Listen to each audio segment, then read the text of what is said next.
Bonjour à toutes et tous, j'espère que vous allez bien.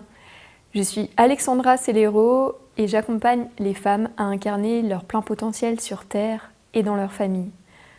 Aujourd'hui, je voulais faire une vidéo qui me semble importante par rapport à ce que je peux voir dans mes connaissances, dans mes expériences, dans ce qui se joue en ce moment sur la Terre. Je voulais vous parler du syndrome du sauveur. Le syndrome du sauveur, c'est quoi?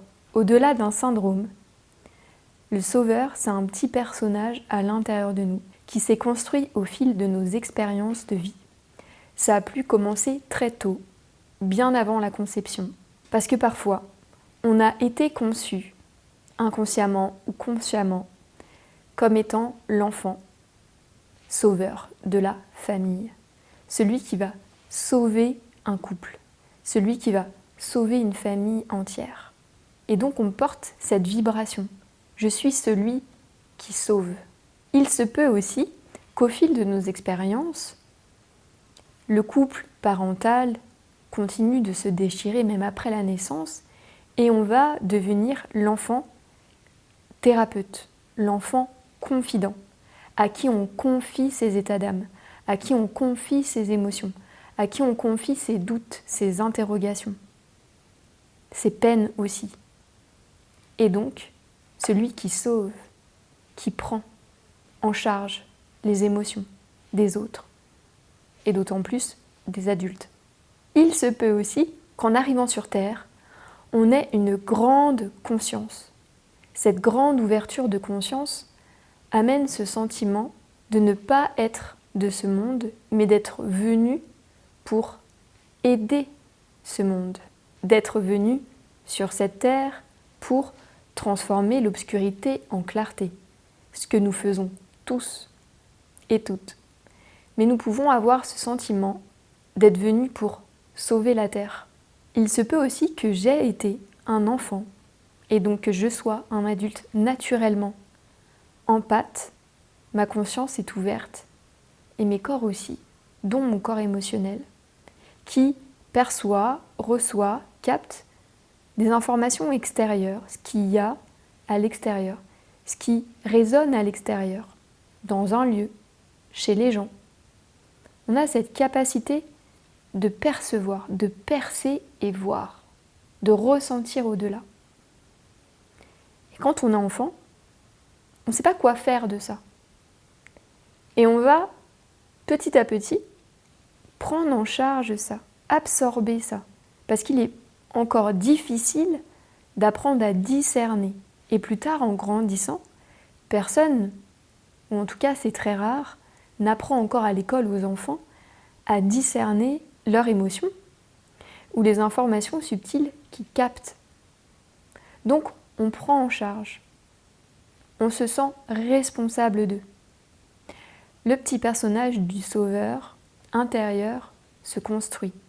D'autant plus que c'est amplifié avec le fait que dans toutes les expériences que je vis en tant qu'enfant, je vais insidieusement comprendre et me créer une croyance que quand je suis dans ce personnage du sauveur, j'ai de l'attention, j'ai de l'amour, j'ai de la reconnaissance.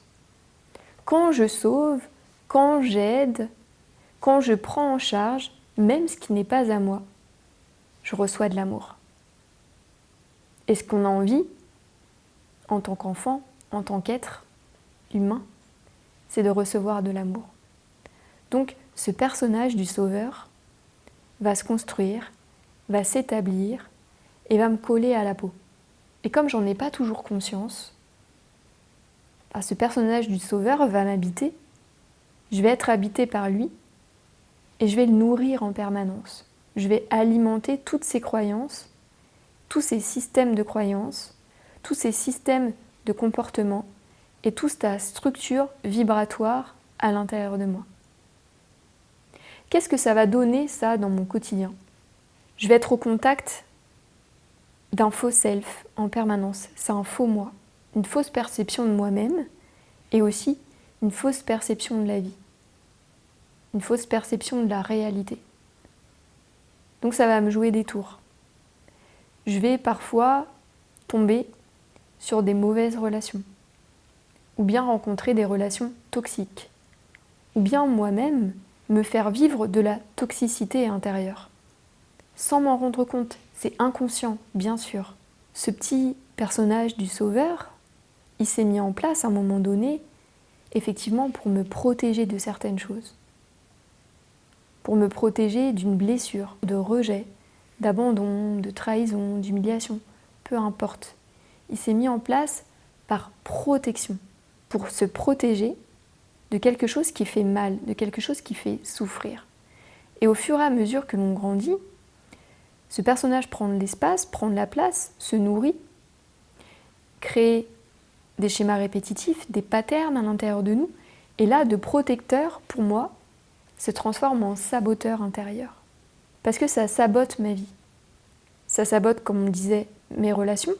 Je vais être attirée par des relations qui ne sont pas forcément les meilleures pour moi, des relations qui sont parfois de l'ordre de la dépendance affective, de l'ordre de relations toxiques, mais moi-même aussi, je vais me faire vivre cette propre toxicité intérieure.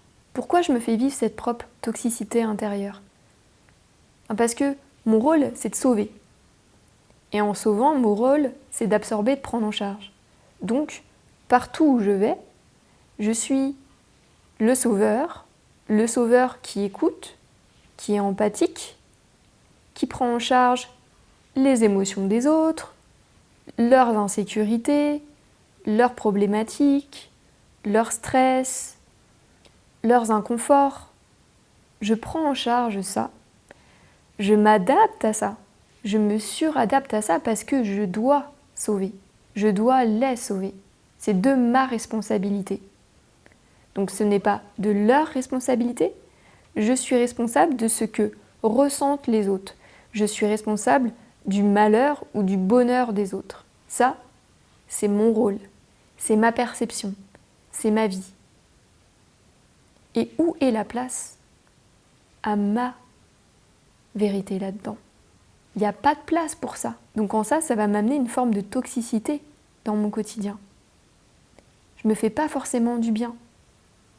Ça me fait du bien peut-être sur le moment. Il y a une partie de moi qui se nourrit de ça, de cette capacité à donner, de cette capacité à aider, de cette capacité à soutenir, à écouter.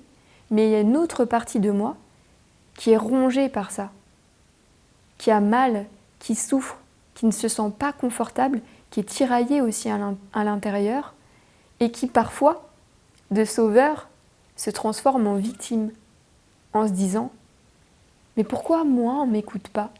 Mais pourquoi il n'y a personne qui vient moi m'écouter ? Pourquoi il n'y a personne qui prend moi en charge mes émotions, mes inconforts, mes peurs ?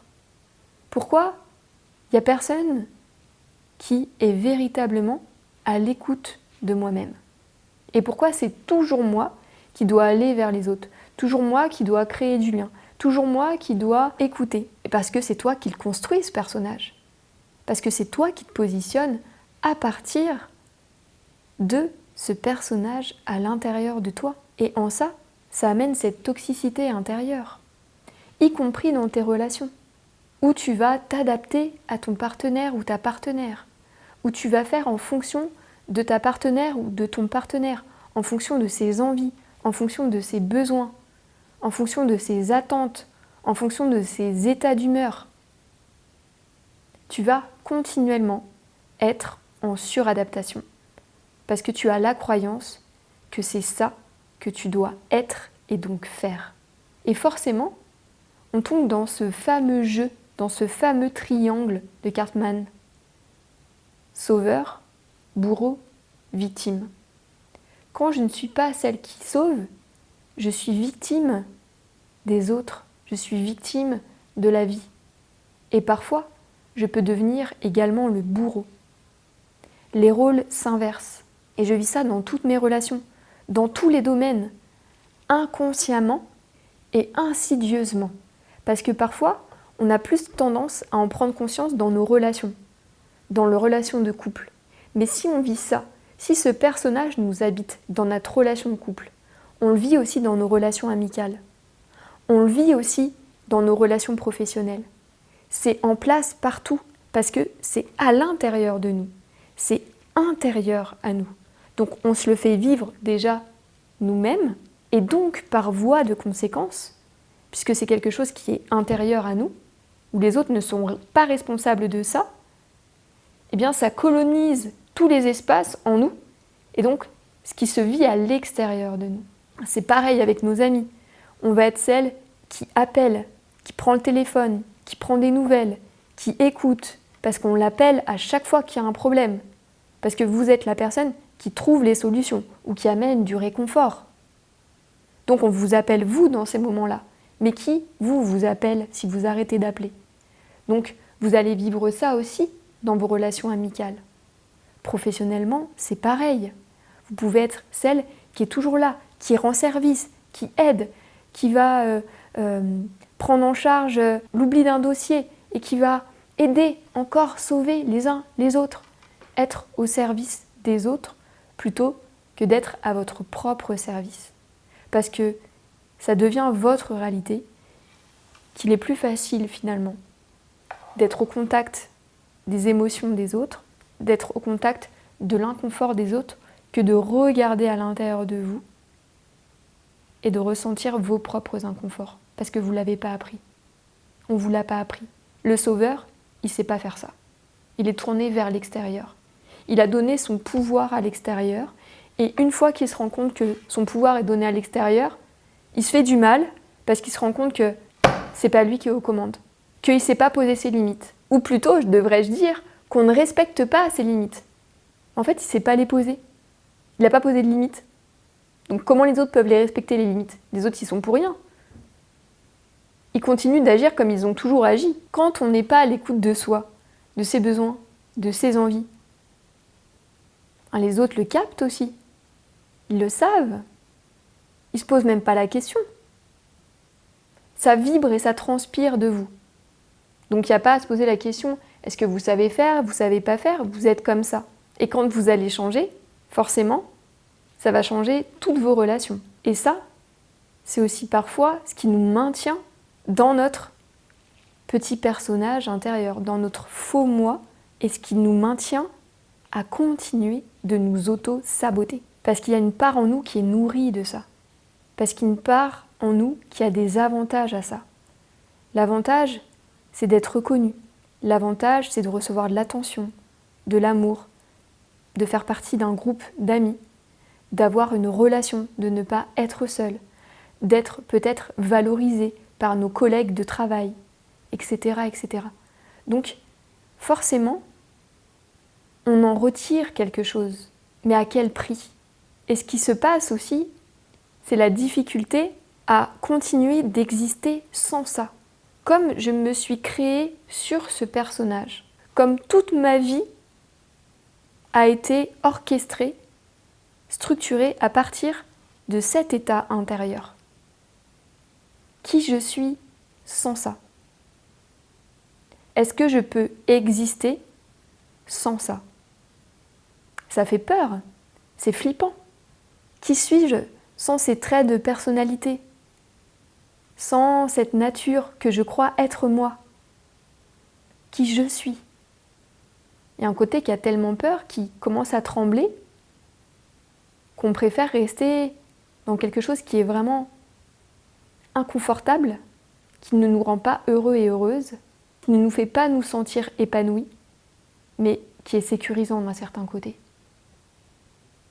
Parce que je vais rentrer dans une crise identitaire. Et une crise identitaire, on le sait très bien, c'est jamais facile à vivre et à traverser. Donc comment faire pour se libérer de ce schéma? J'ai pas envie de dire de se libérer de ce personnage, parce que il est peut-être intéressant qu'il reste pour le moment, et qu'on peut pas forcément transformer comme ça, tout de suite, maintenant, une protection, quelque chose qui s'est mis en place depuis l'enfance, qui nous a protégés jusqu'à maintenant, et le dire, voilà, je le fais sauter, je le tue, et puis il y a autre chose qui se met en place. Non, c'est pas aussi simple que ça. Parfois, ça demande du temps, ça demande d'y revenir, ça demande plusieurs expériences. Et c'est ok, c'est normal. Et parfois aussi, on est vraiment prêt et c'est le moment d'aller rencontrer cette part de nous, d'aller connecter à sa blessure et ça se transforme. Mais ça, personne ne peut le savoir tant qu'on n'en fait pas l'expérience. Donc comment on va faire l'expérience d'accompagner cette transformation ou en tout cas de s'ouvrir à une autre posture intérieure qui n'est plus celle d'être habité par notre saboteur intérieur, le sauveur, mais d'être habité par notre lumière. La première chose, c'est de bien comprendre ce mécanisme que j'expliquais avant. C'est-à-dire que ce saboteur intérieur, c'est un faux self, un faux moi, et ce n'est pas nous. C'est un personnage qui a colonisé notre espace conscientiel à partir de nos blessures émotionnelles. Donc, nous ne sommes pas nos émotions, donc à partir de là, ce n'est pas qui nous sommes. Donc, déjà de poser ce constat intérieur, cette prise de conscience. Ok, ça fait partie de mon histoire, c'est une partie de moi qui existe jusqu'à maintenant, mais ce n'est pas moi en totalité. Ce n'est pas ma lumière. Là, je suis dans la sphère émotionnelle. Donc ce n'est pas ma lumière qui est aux commandes, qui parle, qui rayonne. Là, on est dans l'émotionnel. Et donc dans une blessure émotionnelle qui a besoin d'être vue, regardée, entendue, reconnue. Ensuite, pour commencer, la première chose, ça va être de noter toutes nos peurs, toutes nos croyances, tous nos jugements autour de ce personnage du sauveur. Notez ce qui vient, peur, jugement, croyances, sur notre personnage du sauveur, à l'état actuel. Qu'est-ce qui me fait peur maintenant? Qu'est-ce que je crois maintenant? Quels sont les jugements que j'ai par rapport à ce personnage qui vit à l'intérieur de moi? Deuxième chose, ça va être faire la même chose, mais quand ce personnage disparaît. Si il y a plus ce personnage qui vit à l'intérieur de moi, quelles sont les peurs qui apparaissent? Quelles sont les croyances qui disparaissent ou qui peuvent venir? Est-ce qu'il y a des jugements qui viennent? Et est-ce qu'il y a de nouvelles croyances, de nouvelles possibilités, de nouvelles ouvertures, un nouvel état d'être possible? Et de noter tout ce qui vous vient.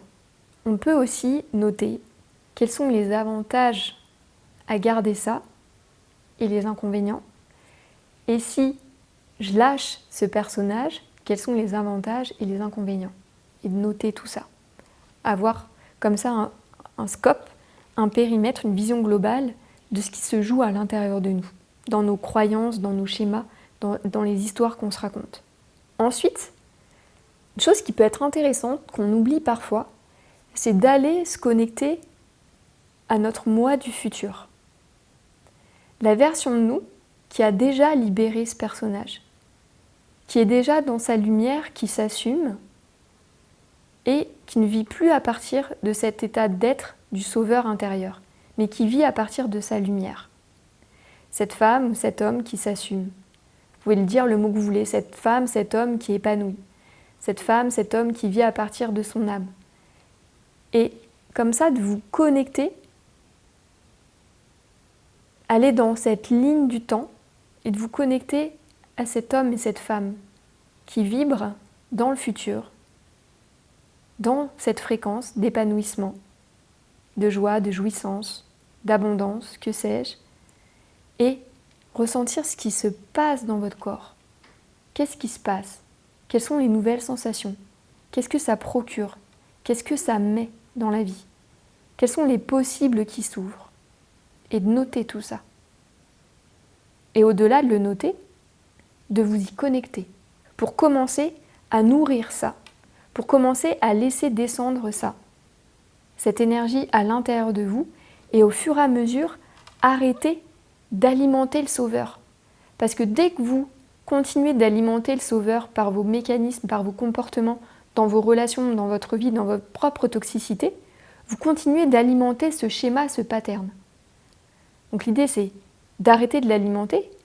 Et pour arrêter de l'alimenter, bien sûr, il faut que j'en ai conscience. Donc quand j'en ai conscience, ça me permet de le voir, ça me permet d'en rire, ça me permet d'avoir l'autodérision, de ne pas prendre ça trop au sérieux, Et ça me permet de m'ouvrir sur autre chose et de commencer à nourrir autre chose en me connectant à cette partie de moi qui sait ce que c'est de vivre sans ça. Et ce qui sait ce que c'est de vivre en étant épanoui. Et de ressentir ça dans le corps et de connecter à ça. Ensuite, la troisième chose, ça serait véritablement de partir à la rencontre de votre sauveur intérieur. Vous pouvez le faire seul, si vous avez l'habitude de méditer, ou ça peut se faire aussi sous forme plus artistique et créative, en écrivant, en dessinant, en dansant. Mais l'idée, ça va être de partir à la rencontre de votre sauveur intérieur. De descendre dans l'espace où il est dans votre corps. Où est-ce qu'il est, ce sauveur? Quand je pose ma conscience à l'intérieur et que je demande à entrer en contact avec mon sauveur intérieur, où est-ce que ça se loge dans mon corps? Qu'est-ce qui commence à vibrer, à se mettre en action? Où est-ce que je le sens? Une fois que je le sens, je vais descendre à l'intérieur de cette sensation. Ça peut être aussi une douleur, ça peut amener de l'intensité. C'est ok, c'est normal. Je vais respirer, je vais amener de la détente pour calmer mes corps, me dire que tout va bien, que ça va aller. Et je vais aller contacter mon sauveur intérieur dans cette sensation.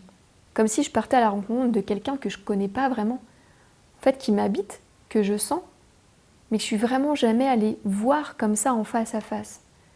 Là, je vais vraiment vouloir aller le rencontrer en face à face. Non pas sous une forme duel, mais avec toute ma tendresse, toute mon attention, tout mon amour, c'est-à-dire en conscience, en descendant avec ma lumière. Et je vais rentrer en contact avec ce personnage, regarder comment il est, sous quelle forme, qu'est-ce qu'il vit, qu'est-ce qu'il a à dire, qu'est-ce qu'il a à exprimer, qu'est-ce qu'il protège, de quoi est-il blessé et de quoi a-t-il besoin. Et je vais lui offrir tout ça, je vais lui donner tout ça, je vais lui donner toute cette attention. Et en lui donnant cette attention qu'il attend, en lui donnant au fur et à mesure ce qu'il a besoin, parce que je vais peut-être devoir y revenir, ça va peut-être pas se faire en une fois, au fur et à mesure, ce personnage va se détendre, accepter de recevoir de l'amour, l'amour qu'il attend, l'attention qu'il attend. Et au fur et à mesure, il va se transformer parce qu'il ne va plus avoir besoin de rester là, d'être là. La lumière, l'amour que vous lui offrez, l'attention que vous lui offrez, va faire fondre ses propres résistances et va le transformer. Et ça va vous transformer. Ça va permettre de toucher à un nouvel état d'être intérieur. Ce nouvel état d'être que vous avez pu goûter quand vous vous connectez à votre moi du futur. Ça va pouvoir se mettre en place maintenant et vous habiter maintenant. La quatrième chose, ça va être bien sûr de revenir à l'intérieur. Donc dans ces sensations de ce nouveau moi, de ce nouvel état d'être, qu'est-ce qui peut changer maintenant? Qu'est-ce qui peut s'ouvrir à vous maintenant? Et de toujours partir de vous, de votre intériorité. Qu'est-ce que moi j'ai besoin? Qu'est-ce que moi j'ai envie?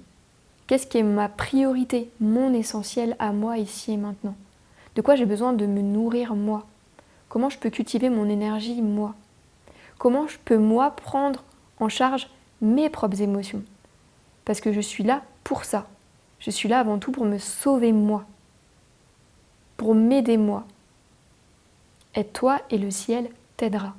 Je suis là pour moi. Et ce n'est pas égoïste. En finir avec cette croyance que c'est égoïste. Pourquoi c'est pas égoïste? Parce que dès que on se transforme, on transforme le monde. Parce que si je prends soin de moi, je prends soin de tous les autres autour de moi. Donc c'est pas égoïste. En réalité, c'est un acte dévotionnel, pur, d'amour pour soi-même, pour le monde. Parce que l'autre, c'est soi. Et parce que moi, je suis l'autre. Donc quand je prends soin de moi, je prends soin de l'autre. Je prends soin de tous ceux au-delà de moi, de tous ceux qui m'ont précédé, de tous ceux qui vont me précéder, et de toute l'humanité, dans toute sa dimension. Il n'y a pas de séparation. Et la dernière chose qui va être importante là-dedans, c'est d'apprendre à dire non. Apprendre à se respecter. pour être respecté. Ce respect, il est d'abord envers nous-mêmes. Si moi, je ne me respecte pas, si moi, je ne me pose pas des limites vis-à-vis de moi-même, si je ne les fixe pas pour moi, personne ne peut le faire à ma place. Donc ça, poser ses limites, c'est être connecté à notre polarité yang. Aller recontacter notre polarité yang, notre polarité masculine, mature. Celle qui s'exprime, celle qui pose ses limites, celle qui structure, qui pose un cadre et qui amène cette sécurité avec ce cadre, avec ses limites. Celle aussi qui assoit son autorité intérieure, celle à partir de ses besoins, de ses envies, à partir de son cœur, bien sûr. Mais d'aller connecter ça, d'aller connecter cette énergie-là.